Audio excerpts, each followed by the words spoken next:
All right, so start with your name, school you represent. Okay, no problem. How you doing? My name is Jozel Pino, representing K-Doja Warrior Tribe out of Fairfield, New Jersey, and I'm the K1 prodigy out here in K-Doja. They call me the K1 Golden Boy. Nice. How'd you get started in the in martial arts and in combat training?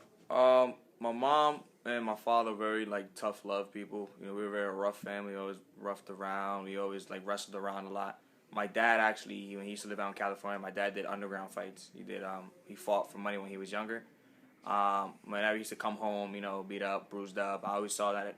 Unlike the other kids, be scared. I liked it. I wanted to be like dad. I wanted to, have the bruises, the scars, to be the tough guy. But after a while, 7, 8 years old, they finally put me into it. They put me into a karate school at first.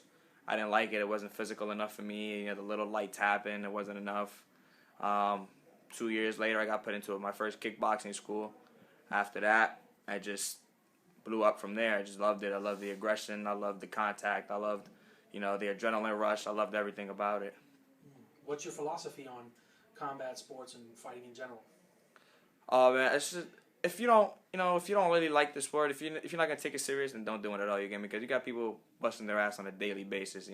I know guys that ditch their family just to come train in the gym, or guys that leave work because they have to make weight for a fight. You get me? These guys really, bust their asses to make it out there big. And people who see it as just a hobby and just keep it at that. Don't interfere with what we take as a life. You get me? As something we do for us to make us feel good, not just as for the money. Okay. And what's your record currently? My current record right now is 15-3.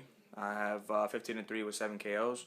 I have 3 losses, 1 by TKO with nose breakage, and 2 by decision. Great. So what is your what are you working on now? What are you doing? Right now, I'm preparing myself for January 7th and January 29th. January 7th, I'll be fighting for the AKBF 145-pound title against an opponent named Yusuf Kadi.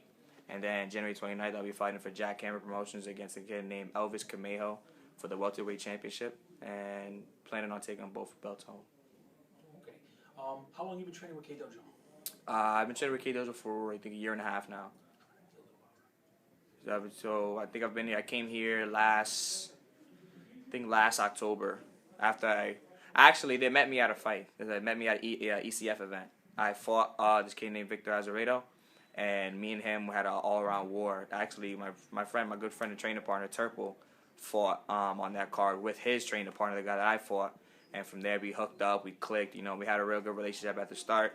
They saw me fight. They asked me to come down. I wanted to come down because I saw, all their fighters are.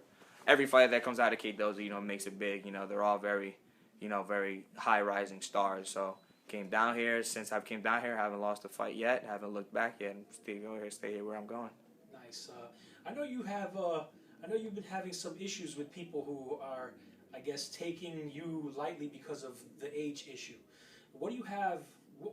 What's the message you're trying to get out to these people? Oh man, I love that because it's funny because every time I get matched up with an opponent that's 24, 25, 26, and they hear that their opponent is only 17, think, oh, he's a baby, I'm gonna fly through him, it's not gonna be a problem.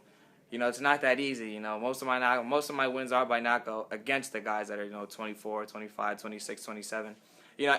I find it funny, but it bothers me personally. You get me? Because out of everybody, I think I bust my ass the hardest. Out of anybody that put me up against, I've trained 6, 7 days a week if I can, just to better myself, just to prove to them, to make a point that, just because I'm 17, you don't have to, see me as the underdog or see me as someone that's not to worry about. You get me?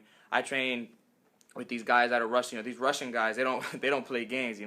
Their light sparring is full sparring, and their full sparring is I'm gonna take your head off sparring. Again, and I'm the youngest one in this gym, and if I can hang with these big dogs, then I don't think any of them should have anything to say. If they haven't stepped in the ring with me yet, then find the promoter, set up the fight, and we'll settle it out there. I don't have any words to say. I'm not gonna sit here and talk when I let my actions do the talking. So far, every older opponent that I've went against and I've got matched up, I've beaten 3 of them by TKO and 1 by knockout. So there's no point. Mm-hmm. What are your overall goals? Well, the overall goals is to be make it to Glory, make it to Infusion Live, all the top K1 promotions. I am starting to make a transition into Muay Thai now because I want to, better myself and all mess around. You know, get a couple of Muay Thai fights in, fight for a lion fight. You know, go to Thailand for a little while and then come back. You know, train. You know, keep going. You know, keep my stand up going. You know, I don't know about the MMA thing yet. Why kickboxing? Why did you get into kickboxing? Oh, kickboxing. Kickboxing was my first love, man. Besides my mother, that's my first love right there. Kickboxing is, I love the adrenaline rush. You know, I love the. I'm personally a Dutch style fighter. I love the Dutch style kickboxing. You know, the very in pocket combo for combo, leg shot. You know, head kick KOs. You know, all full keep the fight going. Don't hold none of the holding stuff and clinching and going to the ground. The wrestling and knock your tie. You know, we're in a fight. And if you're gonna fight, you're gonna fight. You're not gonna stay here and grapple because you're tired. There's no point of that. I was raised up. If you're gonna do something, do it right. If you're gonna fight, fight. Don't sit there and bullshit your way through the fight. You know, be a fighter if you're a fighter. Okay. How was your upbringing as far as like in the streets and everything like that?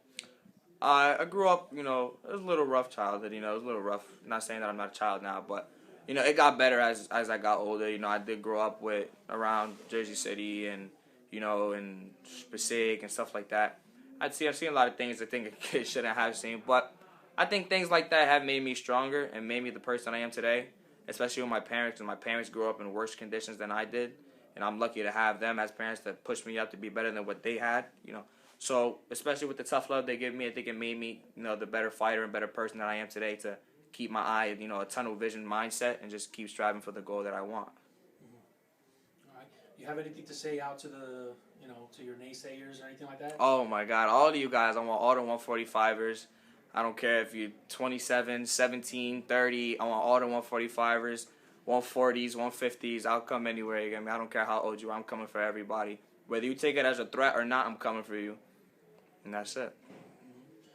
All right. And last but not least, what fuels you? Like, what gives you motivation? What are there any people that you really look up to that give you the motivation to get into the ring, to get into fighting, anything like that? Or did you experience anything that upset you, that got you to be like, you know what, fuck this, I'm going to prove people wrong. I'm going to go out there and start smashing dudes. Actually, I think my first loss I ever took, I was, 14, 15.